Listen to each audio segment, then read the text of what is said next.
My parents gave my sister $10 million and told me to earn my own. But when Grandpa's lawyer finally read his hidden letter, their empire collapsed. It was a warm September afternoon in Austin. When I pulled up in front of the old ranch house, the wind chimes on the porch clinked faintly, the same sound that once meant safety and summer afternoons filled with laughter. Now it felt unfamiliar, almost hollow. I hadn't been here in over a year. Not because I didn't want to, but because I'd been told there was no one left to visit. When the front door creaked open, I was met not with a hug, but with a voice as cold as the rusted screen door it came through. "So, you finally decided to show up?" Grandma said, her eyes sharp, her arms crossed. I froze. Her words stung more than I expected. "Grandma, what's going on?" I asked, stepping closer. "They told me you were in a nursing home, that you and Grandpa don't." She cut me off, raising one trembling hand. That single gesture felt like a slap. "Your grandfather called you Elena over and over on his deathbed. He kept asking for you, his little scientist. But you never answered, you never visited." My breath caught in my throat. "That's not true," I said, my voice shaking. "Please, let me see the number he was calling." She hesitated for a moment, then disappeared into the house. When she returned, she was holding a small notepad, the corners worn, the pages slightly curled. She handed it to me. I recognized Grandpa's handwriting instantly, but the number on the page wasn't mine, not even close. "This isn't my number," I whispered. "I've had the same one since high school." Her brows furrowed. "They told us you changed it when you went off to college," she said, her voice quieter now. "Said you didn't want to be bothered, that you wanted space, that you were ashamed of us." "No," I said, stepping back, my legs suddenly weak. I grabbed the porch railing for support. "Grandma, I came home last spring break. I came here. Vanessa was here. She said no one was home." Grandma's face turned pale. "We were here. We've always been here. Elena, what are you saying?" "They lied to me," I said, anger rising in my chest like a wave. "They told me you and Grandpa had been moved to a care facility out in Cedar Ridge. They said visitors weren't allowed because of quarantine, that it was best I stayed away and focused on school." Her lips parted, but no sound came. She looked as if the wind had been knocked out of her. "They said you didn't want to see us," she finally whispered. "That you said you had a new life now, that we didn't belong in it." A bitter laugh escaped me, sharp and shaky. "I never said any of that. They cut me off from you on purpose. They didn't even tell me Grandpa was sick until it was too late. They told me the funeral was at 1 p.m. today. I got to the church and it was empty." She blinked slowly and sat down on the porch swing like her knees could no longer carry her. "The funeral was at 9 a.m., she murmured, realization dawning across her face like a shadow.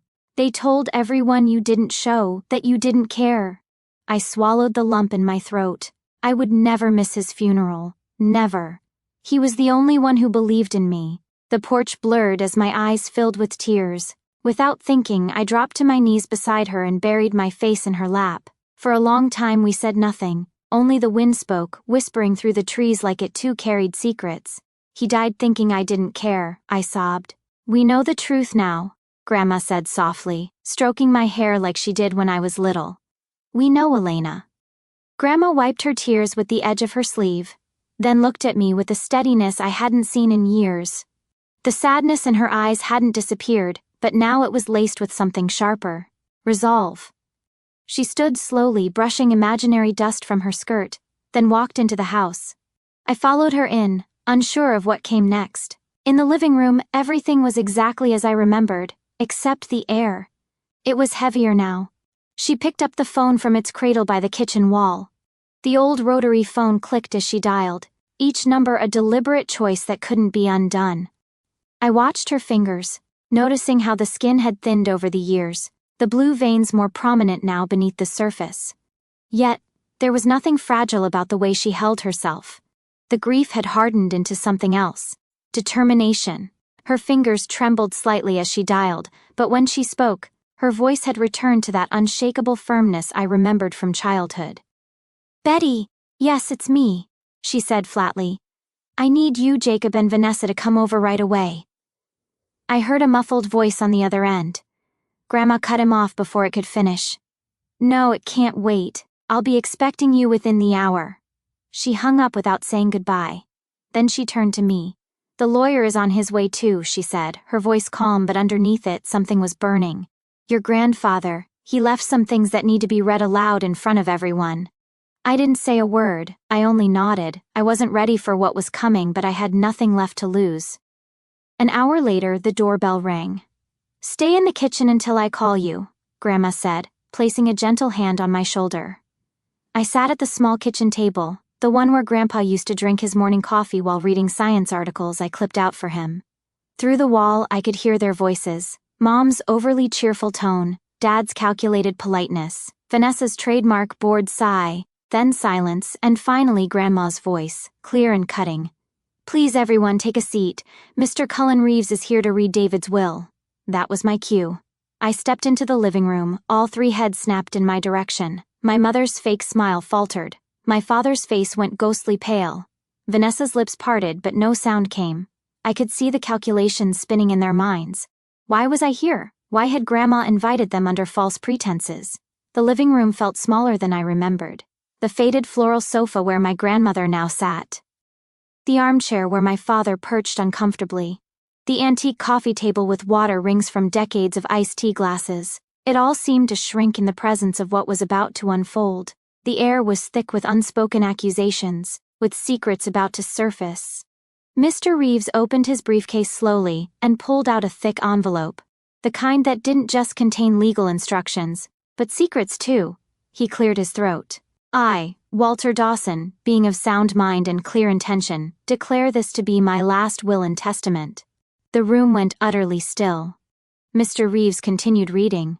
"To my beloved wife Helen Dawson, I leave our family home and a lifelong financial provision for her care and comfort." Grandma's expression didn't change. She already knew. "To my granddaughter, Elena Dawson, I leave the newly constructed research facility at 482 Pine Ridge Lane, including all laboratory equipment, intellectual property rights to any ongoing projects under my sponsorship, and the funds required for continued development and staffing." The room cracked. It was subtle at first, a sharp inhale from Dad, the twitch of Mom's eye, but it was Vanessa who broke the silence. "You've got to be kidding me." Her voice shook with fury. "You gave her the lab, the whole damn facility."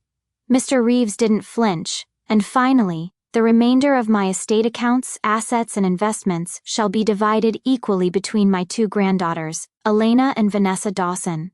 The silence that followed was loud. Vanessa stood up so fast her chair screeched against the wooden floor. Her face was red, her lips curled in disbelief. "This is insane. No, I was supposed to get everything. That's what you said." She turned on her parents, voice cracking. "You promised, you told me if I visited him, acted like the good granddaughter, played along, everything would be mine." I stared at her, frozen. They'd made her act, lie, manipulate a dying man for money, and she'd done it willingly. But Grandma wasn't done. "There's more," she said coldly, reaching into the drawer beside her and pulling out a folded letter. Her hand shook as she passed it to Mr. Reeves. Walter wanted this read too. Mr. Reeves unfolded the letter slowly, careful not to tear the brittle edges. The paper had yellowed slightly, but Grandpa's handwriting remained bold and firm, as if he had written every word with unwavering clarity. He cleared his throat before reading aloud. "To my dearest Elena, if this letter is being read, it means I'm no longer by your side, and though that thought breaks my heart, I hope these words carry some of the love I couldn't show you enough in life. You were always different. Not in a way that needed fixing, but in a way that made the world richer. While others chased noise, you searched for truth. While they performed, you observed. You were my little scientist, my pride, my legacy." A sharp breath caught in my throat. I could already feel my mother's stare burning into me, but I didn't look away. "I watched you grow up with questions in your eyes no one around you seemed interested in answering. I saw the way you clutched your little notebook at 7 years old, recording how long it took rain to fill a glass jar. I saw how your joy dimmed every time your mother brushed you off, every time your father changed the subject, and I watched helplessly as your brilliance made them uncomfortable because they could not understand it, and worse, because they never tried." Vanessa shifted in her seat. Mom crossed her arms. Dad looked away. Vanessa was always louder, easier to praise, more comfortable for them to parent. And so they poured everything into her. Attention, affection, money. I don't blame her entirely for the way things unfolded. She played the part they wrote for her. But you, Elena, you built your own script. That took courage I admired more than you ever knew. A tear slipped down my cheek. Grandma reached for my hand, gently squeezing it. I remember once after you won your first regional science competition. Your parents didn't even come. They were at Vanessa's dress rehearsal. You came to the porch afterward, holding the trophy in both hands, unsure of whether to be proud or ashamed. You asked if we could put it in the box under your bed instead of on the shelf. You said, maybe if I don't show it, they'll stop looking at me like I'm someone else's kid. My heart broke that day. I felt the room shrink around me. My mother remained stiff. My father had gone pale. Vanessa was silent, biting her bottom lip. You deserved more than what they gave. Not just things, but recognition, warmth, space to be exactly who you are. And while I can't rewrite the past, I can make sure your future is built on your own terms. That's why I built the lab for you. That's why I changed the will. You're not a mistake. You are a miracle they never deserved. Mr. Reeves folded the letter slowly. The silence that followed was deafening. I remember the trophies, the box under my bed, the way I used to sit for hours, rearranging them like puzzle pieces I didn't know how to display. I remembered hiding certificates in drawers. I remembered Vanessa saying, "Nobody likes a know-it-all," every time I opened my mouth in front of her friends. And I remember doing her homework for her. "You're just better at this stuff," she used to say, dropping her books in front of me without even asking. "Vanessa, that's cheating," I had told her once. "Elena, help your sister," Mom had snapped from the hallway. Family helps family, but it was never help, it was control. There was a pattern, Vanessa demanded. My parents enabled, and I complied because I thought maybe if I was useful, I'd be loved. Sometimes I'd hear them talking when they thought I was asleep. "I just don't get where she gets it from," Mom would whisper. "She's not like us," Dad would say, almost amused. "Maybe we brought home the wrong baby." They'd laugh. I never did. I stared down at my hands now. Older, steadier, stronger than the ones that used to grip a magnifying glass in the backyard, trying to catch sunlight in a jar. Grandpa had seen me. He'd always seen me. And now he'd made sure the rest of the world had to as well. I was always the quiet one, the one who stayed behind while the rest of the family moved like a polished unit. Vanessa always in the spotlight. My parents orbiting her like planets to a sun. I didn't need their attention, I told myself. Not really, but even lies grow heavy when you carry them long enough. While Vanessa danced on stage in glittering costumes, I sat in the back row of the auditorium holding my breath every time Mom stood to applaud. She never clapped like that for me. I don't even think she knew when my science fair was. I remember one birthday. I must have been 10. Grandma and Grandpa had driven down from the ranch and Grandpa gave me a microscope kit wrapped in newspaper with a bow made from twine. I was ecstatic. Vanessa rolled her eyes. "Of course she'd want a box of germs," she muttered. Mom laughed. "Well, that's our Elena, always the little oddball." That night, I set up the microscope on the kitchen counter, too excited to wait. I'd prepared slides of pond water, bits of onion skin, flower petals, anything I could get my hands on. But just as I leaned in to focus the lens, Mom's voice cut through the hallway like a blade. "Elena, clean that up. Vanessa's friends are coming over. I don't want your science mess out." She didn't even look at me when she said it. That was the pattern Vanessa had people. She had parties, celebrations, the kind of family photos where everyone was smiling. I had books, quiet, a world I built out of pages and formulas, because the real one had no room for me.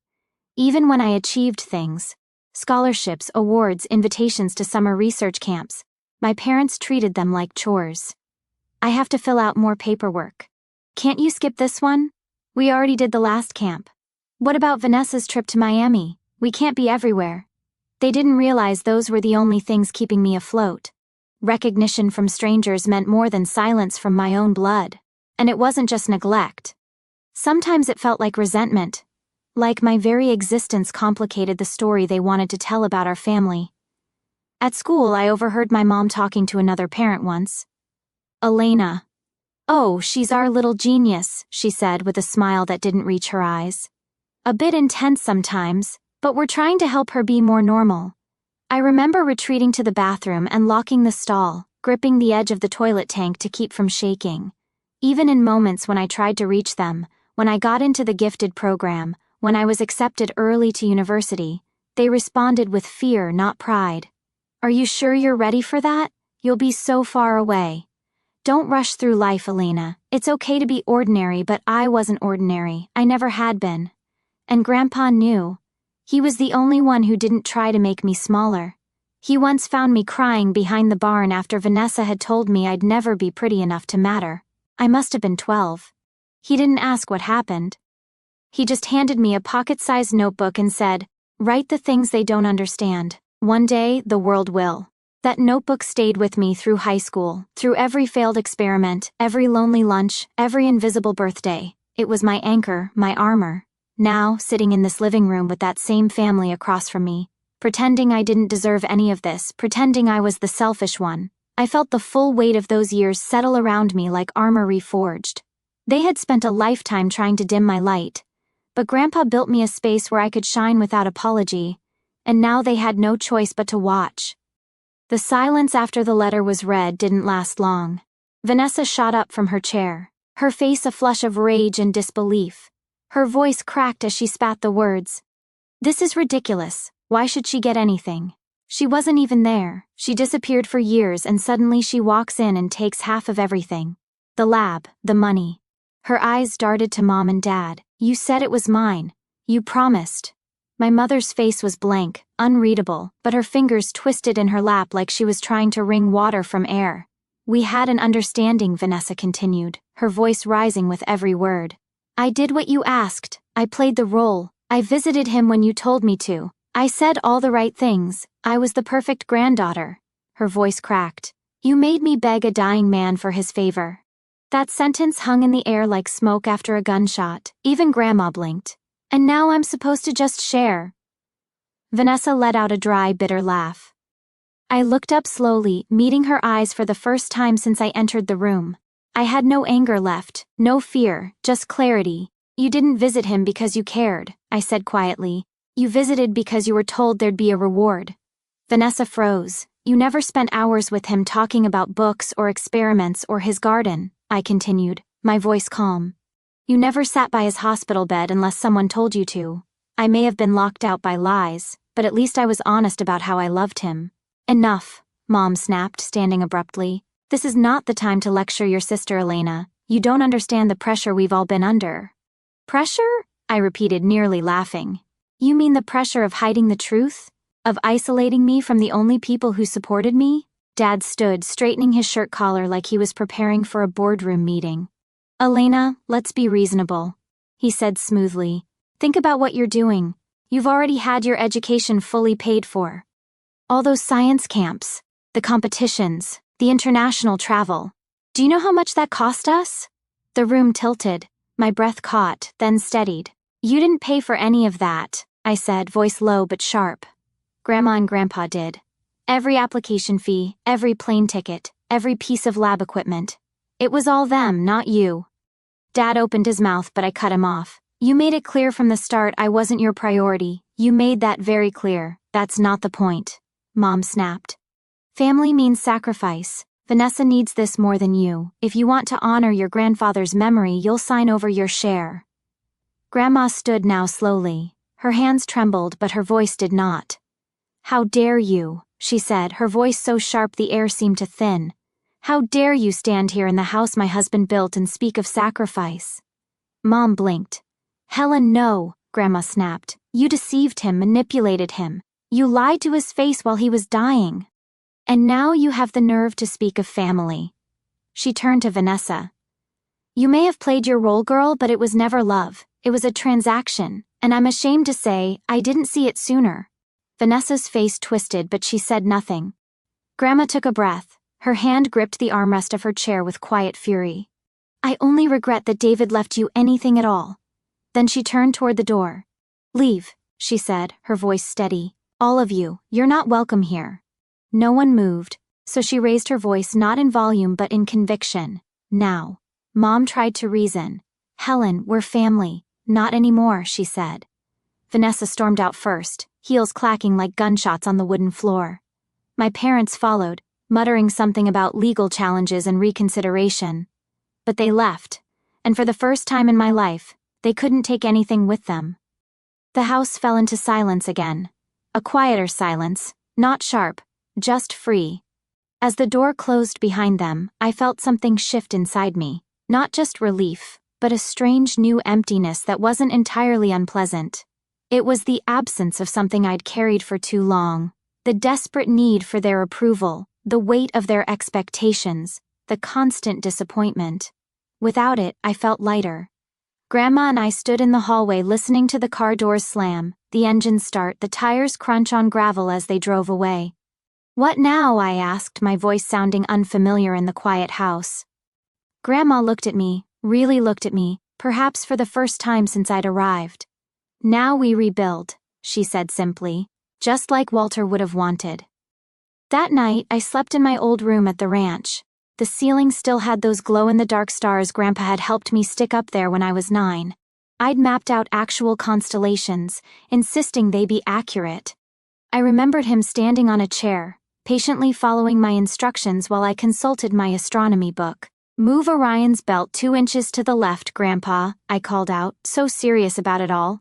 In the darkness, those plastic stars still glowed, faint but persistent, like memories that refuse to fade, even when everything else changes.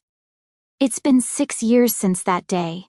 6 years since the front door slammed behind my parents and sister, their angry footsteps echoing off the porch, like the last remnants of a storm finally blowing out to sea. I haven't spoken to them since. Sometimes their names pop up on my phone, unknown numbers, recycled emails, friend requests through fake accounts, but I delete them all without opening. I don't need to hear their apologies, not when they're only born of absence. They made their choice and so did I. The lab Grandpa left me, my lab, grew from a private research space into something real, something that mattered. We named it the Walter Dawson Innovation Center. And we didn't just keep his name alive. We honored his faith. We specialize in sustainable agricultural technologies, micro-irrigation systems, adaptive crop genetics, eco-friendly pest management. Things that once lived in the margins of science fairs now make their way into struggling farms across the state. Last month, I stood on a stage in San Francisco accepting a national grant for innovation and climate resilience. I wore a navy blue suit and my mother's silence like armor. The crowd clapped. The spotlight didn't blind me. I looked into it and didn't flinch, and beside the stage, framed under the foundation's logo, was a photo of Walter Dawson smiling in front of a field of sunflowers. The caption read, "For the dreamers who invest in those the world overlooks." Somewhere I think he saw it. The path wasn't always easy. There were nights I doubted everything. Myself, my abilities, whether I could really build something from scratch without falling apart. There were failed experiments, grant applications rejected, moments when the weight of Grandpa's expectations felt too heavy to carry. But each time I faltered, I remembered his words, "Write the things they don't understand. One day, the world will." And slowly, the center grew. First, it was just me and 2 graduate students working out of what was essentially a converted barn with state-of-the-art equipment that seemed almost comically out of place among the wooden beams. Now we have a staff of 27 researchers, 4 departments, partnerships with 3 universities, and field sites in 12 counties across Texas.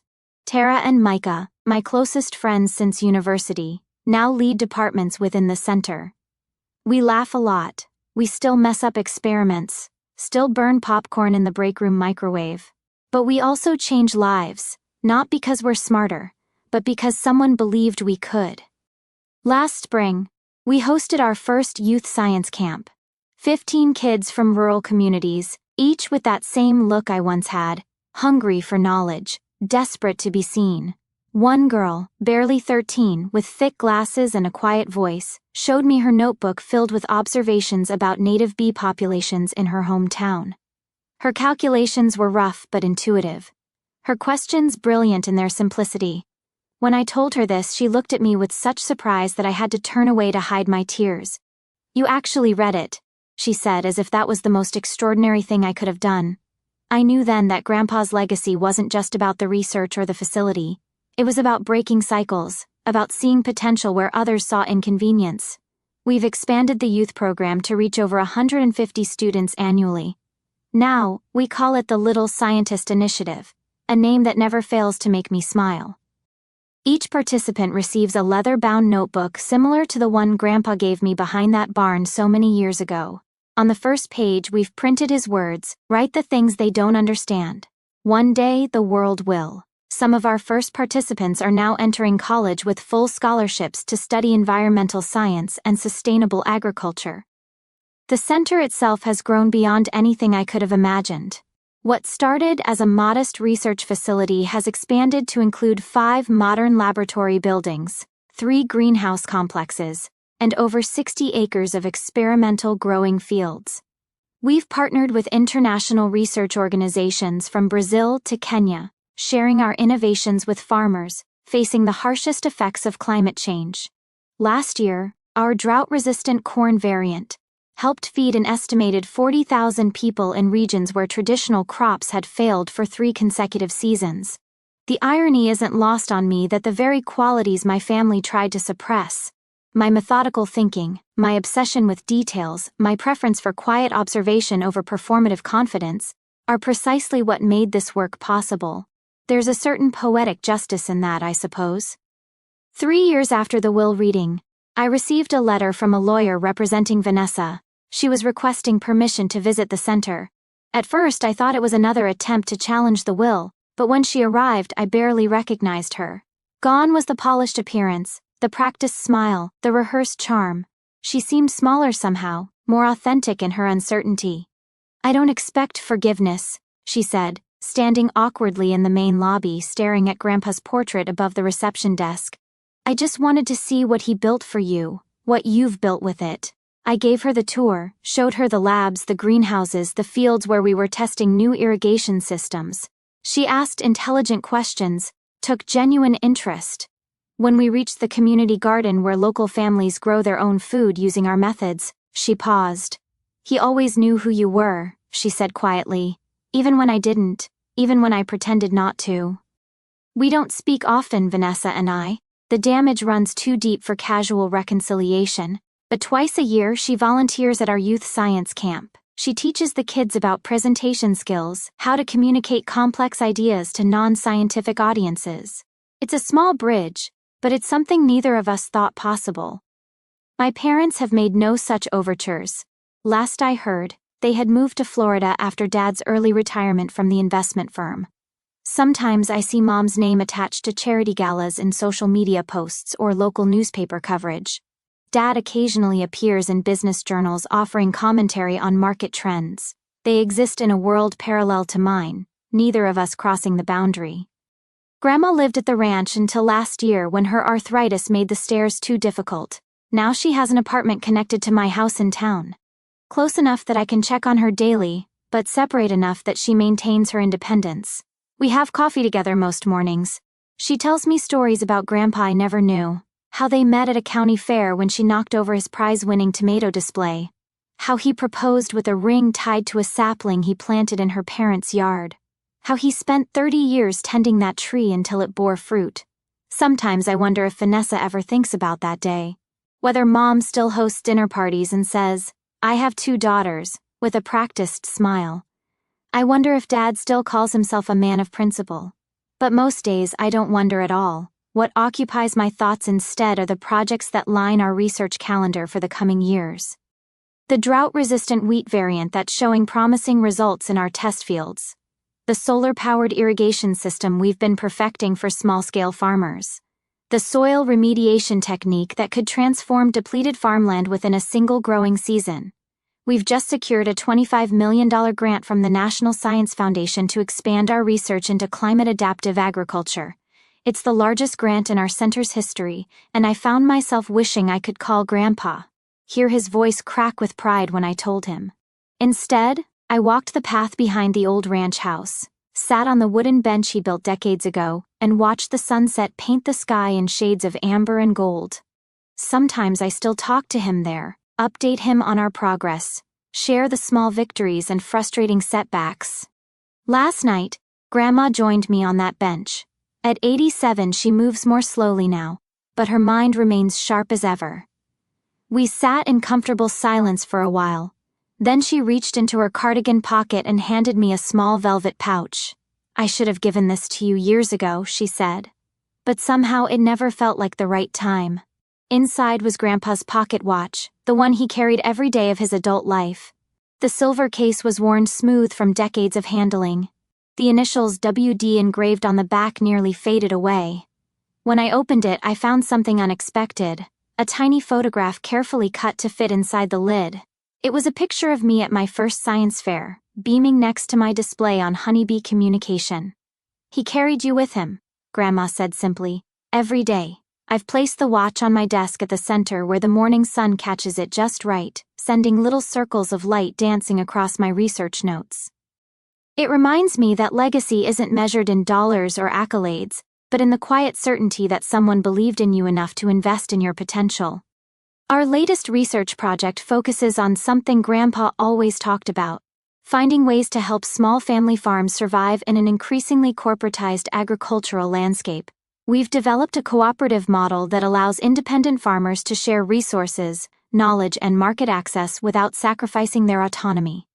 The pilot program launched in 3 counties last year, and already we're seeing families who were on the verge of selling their land finding new paths to sustainability. When I walk through those farms now, watching children help their parents implement our irrigation systems or test soil samples using our simplified field kits, I see the future unfolding in real time. I see families staying together, communities remaining intact, knowledge passing from one generation to the next. Not despite change, but because of it. Yesterday, I was rearranging one of the old bookcases in the lab's library, something I hadn't touched in years. Tucked inside a battered copy of The Nature of Things, I found a photograph. I knew the moment I saw the faded edges. It was me, maybe 8 years old, crouched in the grass behind the barn, holding a magnifying glass up to a beetle on a leaf. Grandpa stood beside me, pointing to something in the distance. We were both smiling. On the back of the photo, in his careful, deliberate handwriting, he had written, "My little scientist will change the world someday." I sat there for a long time holding it like something sacred because now I know he was right.